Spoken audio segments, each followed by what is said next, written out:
Alright guys, quick update on the channel. Sold off the last of my Games Workshop belongings, and lo and behold, I have more Privateer Press models. The couple of things I bought was Jarl, new Warlock. I needed him. The runeshapers. Now, I want you to look at this here. There's so much metal in there. That's what happened to the package. Now, I know Privateer Press is normally really good about packaging their models. Yes, I've already opened it, gotten the card out, and I checked the models. They're all good. But apparently, they tried to overstuff the package, which, you know, I'm kind of okay with. But, you know, that's kind of pushing the limit right there, what that can hold. Also picked up Finblade UA. And if you were paying attention, yes, that also means I got the unit of Finblades. And the Scouts. I'm kind of interested to see how these guys are going to work out. They've got some cool rules. I like the models because, you know, hey, the guy's holding a pig. And then I also got the Chronicler. That's supposed to be a combo with the Finblades here. Some of his abilities to make them stand a better chance of getting in combat, which I found out last night. If your opponent has true sight or eyeless sight, you're kind of screwed. And the Trollblood battle engine. Give me a moment to get reset up here and I will do a quick unboxing of this. Yes, I have already opened it because it's out of the plastic, but it's the Trollblood battle engine. That thing's just so cool. Be with you in a minute. Alright, continuing on. The Trollblood battle engine, which I just took out of that box, is down there on the floor because I can't hold the camera and take things out of a box. Here's pretty much how it was packaged. You have a nice piece of foam right here. Here's the base, which is huge. There's an ink pen to give it some scale for you. Then we go through the model pieces. The resin, I think, turned out really well. You do have these little knobs here, which from what I can see on YouTube and everything else is on every single battle engine that they've created, mainly because that's where they inject the resin. So other than that, I haven't seen a whole lot of flaws with the model. I am going to wash this stuff because some of the pieces still have a little bit of black on it from the mold release.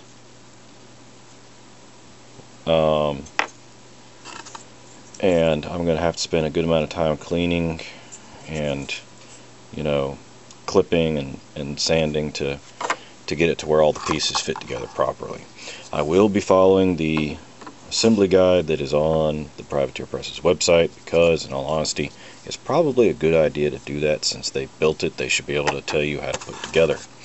Here's one of the wheels. The wheels all have, again, the mold. I don't think my camera is good enough to pick up the detail in this. This is really well detailed. You can see some of the detail on the wheels there. This is just a beautiful, beautiful model. And then there's, obviously, you get 4 wheels. And then we get into the blister pack. Hang on a second.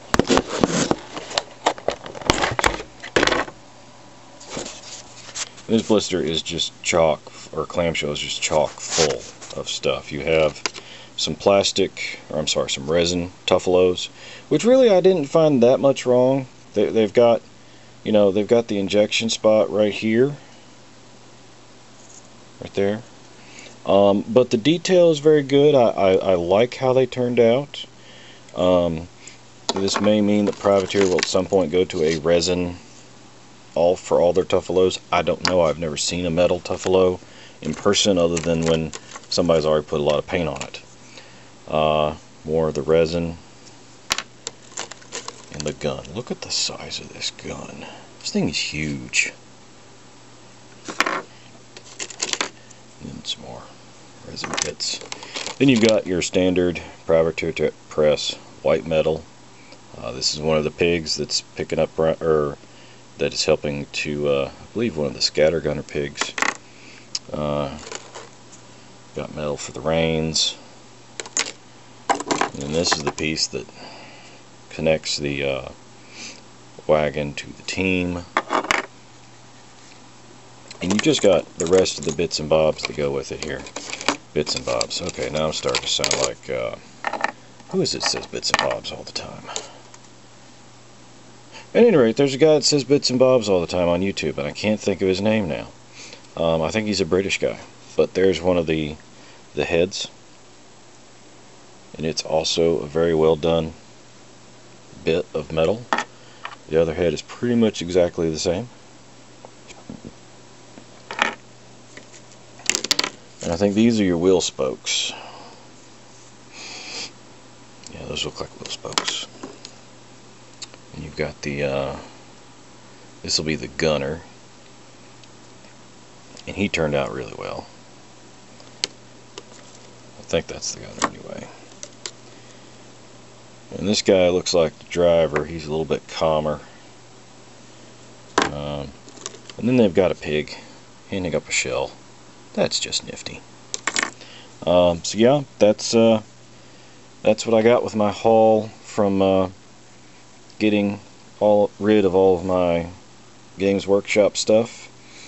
I think there might be a couple of old GW models I have that I painted like 10 years ago or better, but I like the models, so I'm keeping them.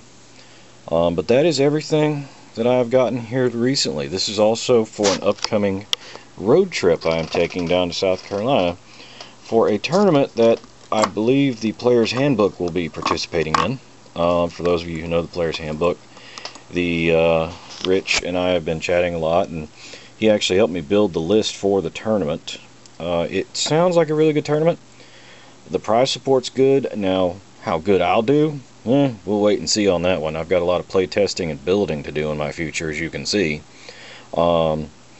But you know, the Player's Handbook, from what I've talked with Rich, it looks like he'll be getting some more videos up in the semi-near future. He's still, as some of y'all may remember, he moved. He's still dealing with that, but he is working on getting everything back into running order so that he can put more videos up for us to enjoy.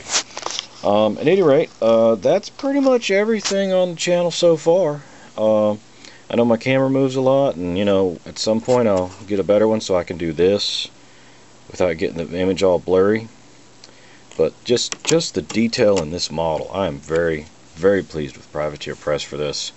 The only complaint I'm ever going to voice about Privateer Press's plastics is they're not made here in the States. I would much prefer that, but I'm not the guy in charge of Privateer Press's money or their marketing or anything like that. That's a really big gun. I wish I had this for my car. That would be awesome. But at any rate, this model, the other ones I've looked at already, look excellent. I'm very pleased with what Privateer Press has done with these minis.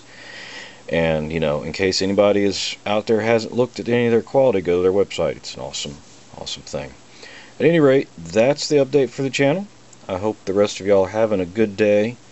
I know that several of the people have been playing Mass Effect 3, but, you know, hey, I'm going to be doing this right here, and then maybe at some point I'll get some Mass Effect in after I get my chores done. I really need to get this together so that I can put it on the table, and I need to wash the model because I can feel the powderiness that's still on it a little bit from the resin release, which is not a gig on PP, it's just fact of life. So I'll be washing a lot of the resin and hopefully putting up some more videos on the progress of not only the battle engine but the rest of the stuff I've already showed you. Alright, well, if you have comments, you know, leave them below. If you have a specific question, I'll answer it as best as I can. And y'all keep on wargaming. That's a big gun.